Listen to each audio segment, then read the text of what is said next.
नमस्कार दोस्तों। आज हम 61 नंबर जो क्वेश्चन है वहाँ से अपन शुरू करेंगे। जो अपन चल रहे थे पहले जो अपना दिसंबर 2020 में जूनियर इंजीनियर का पेपर हुआ था, तो उसी क्रम में आगे बढ़ते हुए 61 नंबर का जो क्वेश्चन है उससे अपन आज शुरू करते हैं। तो देखते हैं। इसमें दे रखा है धारा के दिखाए गए तरंग चित्र में औसत धारा का मान क्या होगा।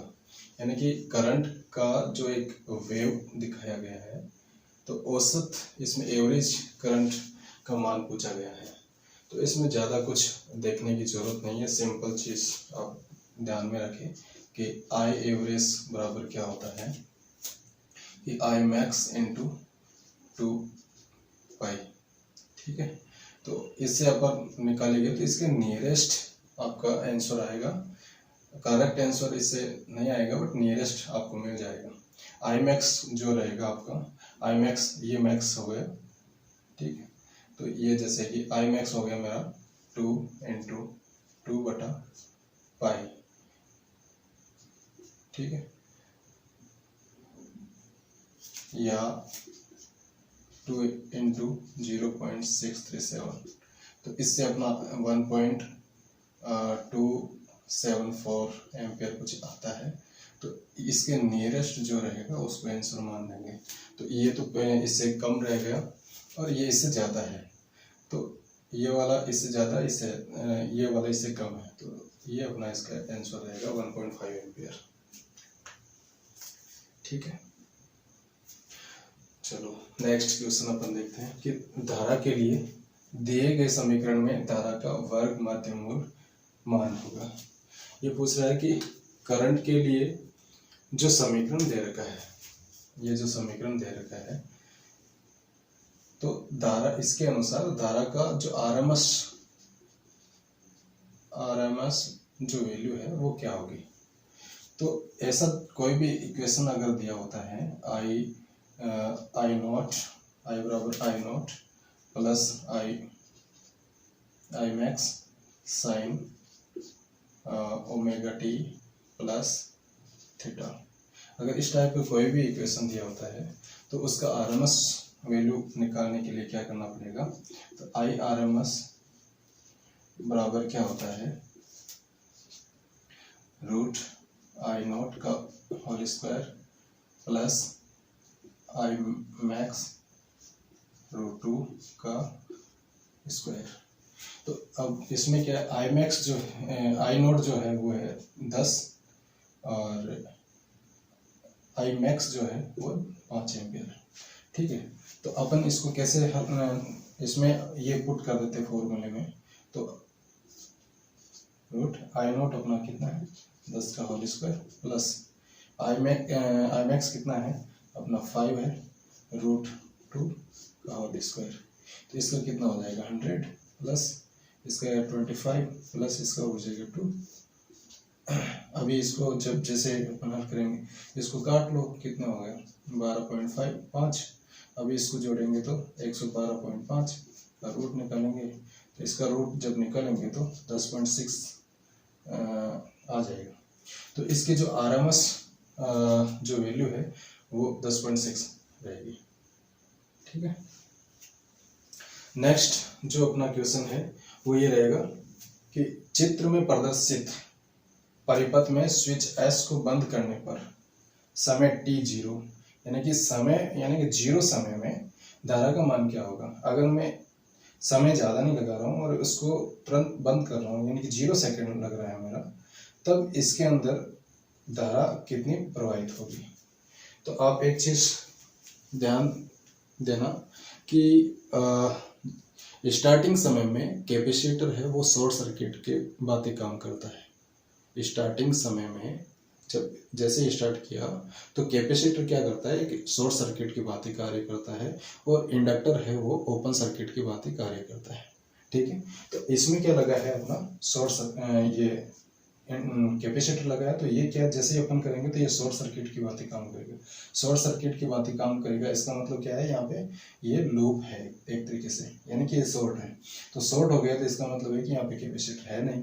ऐसे मान के चलो, तब क्या हो रहा, आपका एक रेजिस्टेंस और वोल्टेज है, तो करंट कितना होगा, तो आई बराबर होता है वी अपॉन आर, सिंपल निकालो। तो वी अपना है 12 वोल्ट और आर है अपना 200। तो इसको जैसे आप हल करोगे तो आपका जो भी है कितना आ जाएगा, जब करोगे तो 60 मिली एम्पियर आ जाएगा इसका, है ना, जो भी है 0.06 एम्पियर आता है। फिर इसको मल्टीप्लाई करेंगे तो इसमें मिली एम्पियर में करेंगे तो 60 मिली एम्पियर आ जाएगा आपका आंसर। ठीक है, ठीक है। ये अभी अगला जो क्वेश्चन रहेगा वो है अपना, लागत मूल्य प्रति मेगावाट उच्चतम होता है। यानी कि लागत मूल्य आपका जो लागत, यानी कि जब बनाते हैं किसी सिस्टम को, उस समय अगर आपका कितना मूल्य लगता है तो वो पूछा गया कि उच्चतम इनमें से किसका है। तो इसमें एक चीज़ ध्यान रखना कि ये प्रति मेगावाट पूछा गया है, तो प्रति मेगावाट लागत मूल्य किसका ज़्यादा है। वैसे अगर नॉर्मली पूछा जाता है तो उसमें हाइड्रो पावर प्लांट आता है, लेकिन इसमें प्रति मेगावाट पूछा गया है तो इसमें ये जो आएगा अपना नाभिकीय विद्युत ग्रह आ जाएगा। अगर ये ऐसे ही पूछा जाता है कि लागत मूल्य किसका ज़्यादा है तो नॉर्मली आपका ये हाइड्रो पावर प्लांट आ जाता है, और प्रति मेगावाट उच्चतम होता है वो इसका होता है नाभिकीय विद्युत उपग्रह। ठीक है, न्यूक्लियर पावर प्लांट का। ठीक, अभी नेक्स्ट जो चलते हैं अपन 65। निम्न में से कौन सा तड़ित अति वोल्टता के विरुद्ध एक सुरक्षात्मक उपकरण है। तड़ित यानी लाइटनिंग, है ना, हाई वोल्टेज के अगेंस्ट एक प्रोटेक्शन डिवाइस है ना। इनमें से जो लाइटनिंग हाई वोल्टेज है, आकाशीय जो बिजली है, उसके अगेंस्ट प्रोटेक्शन ये डिवाइस कौन सी है इनमें से। तो ऑप्शन क्या है, रोड अंतराल, ठीक है, यानी कि रोड गैप, बोगल्स रिले, पृथककर्ता यानी कि आइसोलेटर, दूरी रिले यानी कि डिस्टेंस रिले। तो इनमें से कौन सा आपका इसके लिए तड़ित अति वोल्टता के लिए यानी कि लाइटनिंग हाई वोल्टेज के लिए प्रोटेक्शन का काम करता है। तो इसमें आएगा रोड अंतराल यानी कि रोड गैप। इसमें क्या होता है कि आपका जैसे ये लाइन है और ये एक गैप जैसा रहता है, इसमें एक लीनियर रेजिस्टेंस रहेगा और ये ग्राउंड रहता है। यानी कि जब भी मान लो ये लाइन हो गया, ये अर्थ हो गया, आपका अगर मान लो हाई वोल्टेज आता है तो ये गैप होता है, इसके थ्रू ये जो भी अपना वोल्टेज है, करंट है, वो इसके थ्रू ग्राउंड हो जाता है और अपना जो भी इक्विपमेंट है उसको वो प्रोटेक्ट करता है। ठीक है, नेक्स्ट क्वेश्चन 66। निम्न में से कौन सा कुचालक यानी कि इंसुलेशन या इंसुलेटर 132 केवी संचरण लाइन यानी 132 केवी ट्रांसमिशन लाइन में प्रयुक्त है यानी कि यूज किया हुआ है। इनमें से कौन सा 132 केवी ट्रांसमिशन लाइन के लिए यूज किया हुआ है। पिन टाइप आइसोलेटर ये तो नहीं होता है, ये 33 केवी तक सफिशिएंट है, 33 केवी तक यूज किया जाता है। डिस्क होता है, सेकल और स्टे आपका जैसे पोल रहता है, और जैसे पोल रहता है और पोल पे ये वायर होता है और यहाँ से एक इसको सपोर्ट के लिए दिया जाता है, तो वो एक स्टे वायर होता है, स्टे टाइप यहाँ पे लगता है, इस वायर के लिए स्टे इंसुलेटर लगता है। तो ये भी नहीं होगा, साइकिल भी नहीं होता है, तो इसमें रहेगा डिस्क टाइप इंसुलेटर। ठीक है, चलो नेक्स्ट क्वेश्चन देखते हैं 67। इसमें बोल रखा है कि एक बस बार को निर्धारित करते हैं। बस बार जो होता है, बस बार क्या होता है, पहले बात तो बस बार क्या होता है कि एक जैसे हमारी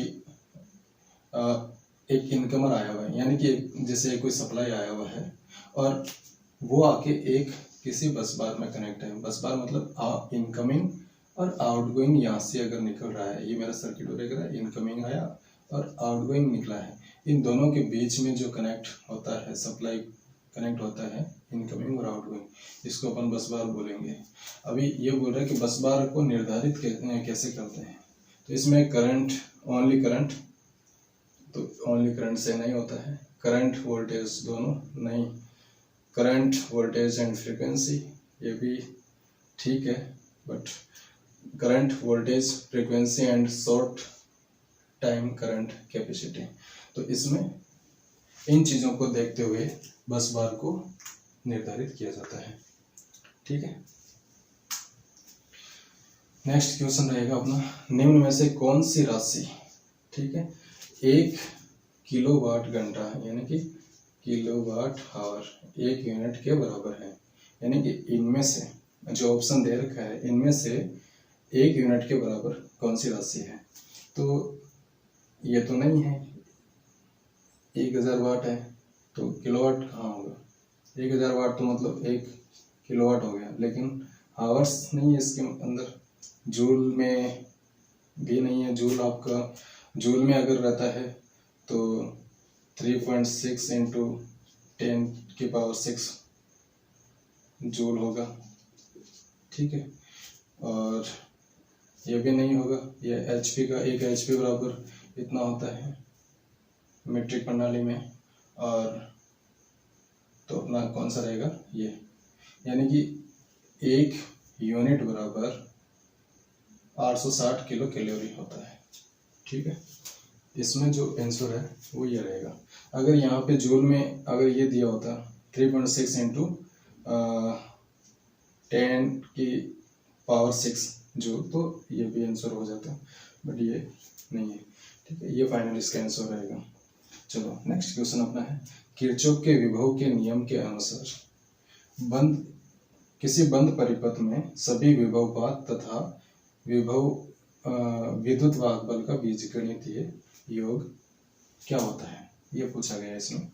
यानी कि किरचॉफ का जो वोल्टेज का नियम है, तो उसके अनुसार अगर कोई बंद सर्किट है, कोई क्लोज सर्किट है, तो उसमें जो वोल्टेज ड्रॉप होता है, विभव वोल्टेज ड्रॉप होता है, तो उनका बीजीय योग, बीजगणितीय योग क्या होगा। तो इसमें है, इसमें ऑप्शन तो है, देखते हैं, पॉजिटिव, नेगेटिव, जीरो और depend upon EMF of batteries. तो इसमें पॉजिटिव नहीं है, नेगेटिव नहीं है, जीरो, ये इसका आंसर रहेगा, ये भी नहीं है। ठीक है, जीरो रहेगा। यानी कि अगर मान लो मेरा कोई भी ये दे रखा है वोल्टेज, जैसे मान लो ये मेरा रेजिस्टेंस है, ये मेरा रेजिस्टेंस है, ये रेजिस्टेंस है, ये रेजिस्टेंस है, इस तरीके से, और यहाँ पे मैं एक सोर्स लगा दिया। ठीक है, तो यहाँ पे जैसे 12 वोल्ट दे दिया, तो यहाँ पे जो वोल्टेज ड्रॉप होगा मेरा I इंटू आर, यहाँ पे होगा I इंटू आर, यहाँ पे होगा I इंटू आर, यहाँ पे होगा I इंटू आर। तो यही बता रहा है कि मेरा जो विभवपात है, विभवपात ये और ये और ये, इन सभी को अगर मैं ऐड करता हूँ तो इसको इक्विवेलेंट रहेगा, और बीजगणितीय योग अगर निकालते हैं तो वो 0 होता है। कैसे कि इक्वल क्या होगा, ये 12 वोल्ट है प्लस इसको मान लो V1 मान लो, वोल्टेज ड्रॉप 1 मान लो, VD1 प्लस इसको 2 मान लो, VD2 plus voltage drop 3 plus voltage drop 4। तो यहाँ पे जो वोल्टेज ड्रॉप हुआ था वो इसको इक्विवेलेंट है। और बीजगणितीय योग कैसे होता है कि बीजगणितीय योग ये होता है कि इसको अपन मान लो इधर लेके आ जाएंगे, तो जो पॉजिटिव है इनका योग मान लो कि सभी का, जैसे इसका 2 आया, इसका 6 आया, और इसका मान लो 2 आया, है ना, इसका भी 2 आया। ठीक है, तो इन दोनों को ऐड करेंगे, इनको सबको, तो कितना हो गया 12। तो अब मैं इसका बीजगणितीय योग करता हूँ, तो 12 माइनस 12 बराबर 0। तो इसमें क्या है, आंसर जो आएगा वो 0 आ जाएगा। चलो ठीक है, देखते हैं नेक्स्ट क्वेश्चन। अध्यारोपण प्रमेय निम्न में से किस अवयव युक्त परिपथ के लिए मान्य है। यानी कि जो सुपरपोजिशन प्रमेय है, अध्यारोपण यानी सुपरपोजिशन थ्योरम्स, वो निम्न में से कौन से अवयव युक्त परिपथ यानी सर्किट के लिए मान्य होता है? तो इसके अंदर है ऑप्शन जो है वो है non linear element, passive element, linear bilateral element and resistive. तो इसमें जो आंसर रहेगा वो लीनियर बाइलेटरल एलिमेंट रहेगा। ठीक, अगला क्वेश्चन है 71। देखते हैं 71 को।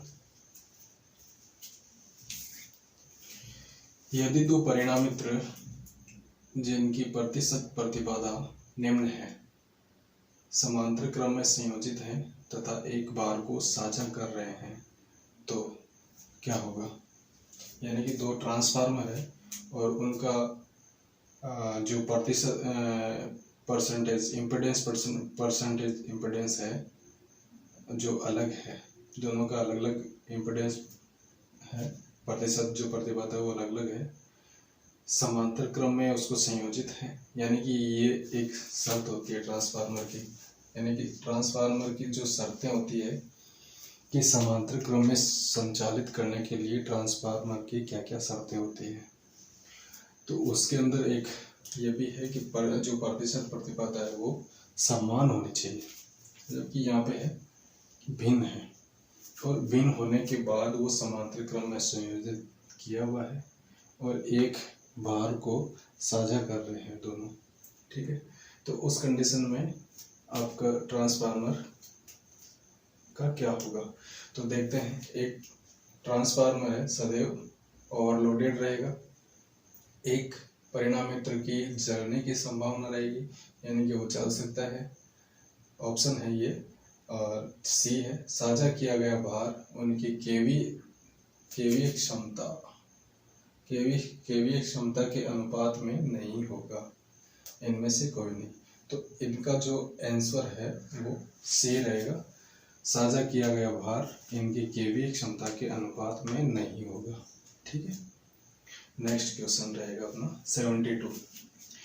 एक त्रिकला प्रेरण मोटर के दो मुख्य भाग होते हैं, यानी कि 3 फेज इंडक्शन मोटर के दो मुख्य भाग कौन से हैं? तो इसमें आंसर यही है, रोटर एवं स्टेटर। ठीक है, रोटर एवं स्टेटर इसके दो मुख्य भाग होते हैं। नेक्स्ट क्वेश्चन है 73। एक प्रेरण मोटर की प्रदाय वोल्टता में 5% परिवर्तन करने पर इसके बलागुण यानी कि टॉर्क के मान में परिवर्तन लगभग होगा, है ना।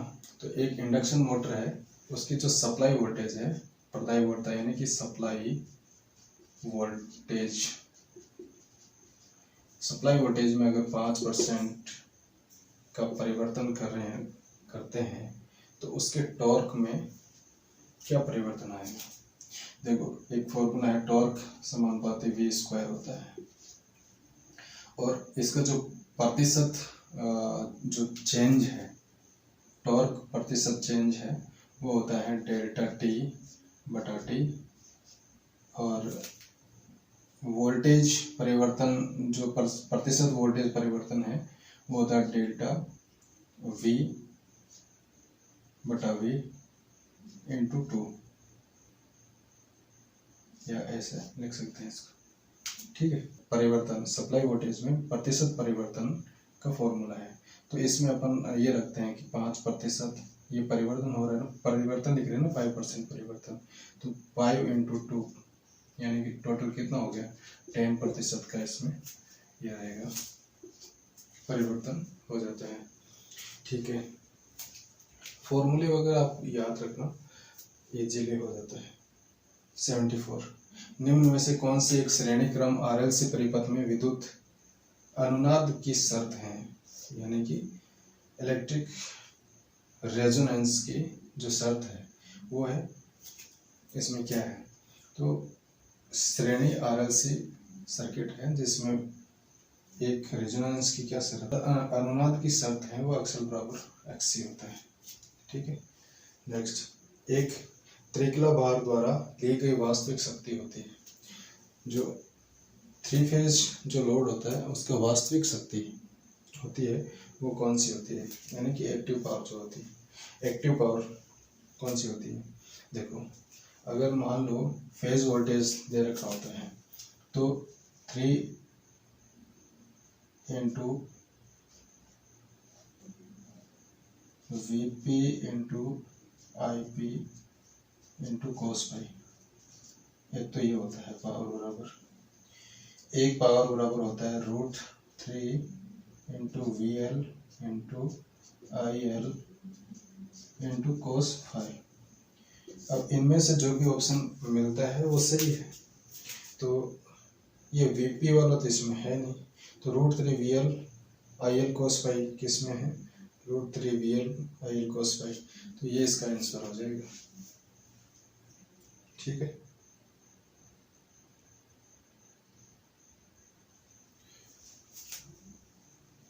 देखो इसके अंदर ये सेम है, यहाँ पे ऑप्शन गलत है, यहाँ पे sin फाई होगा। ठीक है, तो इसका आंसर ये हो जाएगा। ये फॉर्मूला ध्यान रखो आप, ऑप्शन में कहीं पे भी रखो कोई ज़्यादा फर्क नहीं पड़ता। ठीक है, नेक्स्ट 76, एक श्रेणी परिपथ में धारा 90 डिग्री से अग्रगामी है तो यह किस तरह का परिपथ है। यानी ये कह रहा है कि एक श्रेणी परिपथ है, सीरीज में जो सीरीज सर्किट है उसमें जो करंट है वो अग्रगामी है ना। तो अग्रगामी का मतलब है कि ये जो वोल्टेज है उससे 90 डिग्री यानी कि फॉरवर्ड है, ये आई है, ये 90 डिग्री है, तब वह जो सर्किट है वो किस टाइप का होगा। ठीक है, तो एक आप ये सिविल, एक ये याद रखिए सिविल, यानी कि इसको वोल्टेज को सेंटर में रखें। अगर इधर मान लो ये वोल्टेज इधर है तो ये मतलब ज़्यादा है, और इधर है तो ये मतलब ये अग्रगामी मान लो और ये पश्चिमगामी मान लो, यानी कि ये रिवर्स मान लो, पीछे है ना। तो वोल्टेज से अग्रगामी है तो वो कौन सा है, कैपेसिटेंस, प्योर कैपेसिटेंस। अगर ये वोल्टेज से कम है तो ये क्या होगा, शुद्ध इंडक्टेंस। तो ये अग्रगामी है, अगर ये नीचे की तरफ रहता है यहाँ पे तो वो इंडक्टेंस परिपथ हो जाता है शुद्ध। तो ये ऊपर है, अग्रगामी है, तो ये अपना प्योर कैपेसिटेंस जो कैपेसिटर परिपथ है वो रहेगा। 77, नेक्स्ट जो अपना ये है क्वेश्चन वो 77 है। एक समांतर RLC परिपथ में अनुनाद की स्थिति में होगा।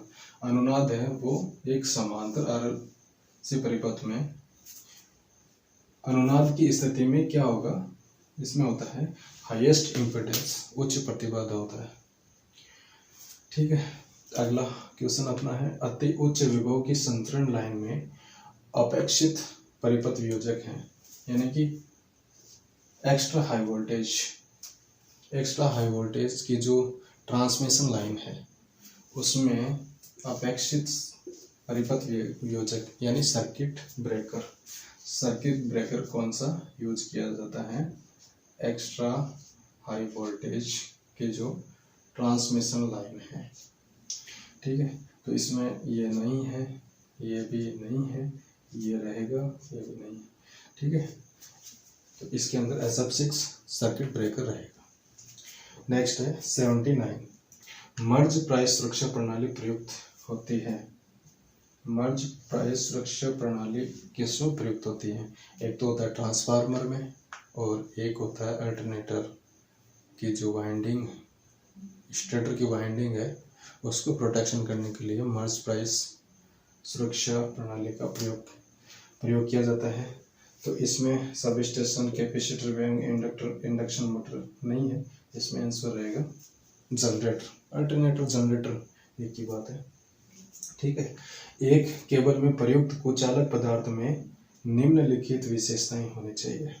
तो केबल यूज करते हैं तो केबल का जो इंसुलेशन है, इंसुलेशन का में गुण कौन कौन से होते हैं, तो वो यही बोला कि जो इंसुलेशन यूज किया हुआ है केबल के लिए तो उसमें हाई रेजिस्टिविटी होनी चाहिए, हाई डाइलेक्ट्रिक स्ट्रेंथ होनी चाहिए, लो परमिटिविटी होनी चाहिए, तो इसमें ये तीनों होनी चाहिए, तो इसमें आ जाएगा ऑल ऑफ द अबव।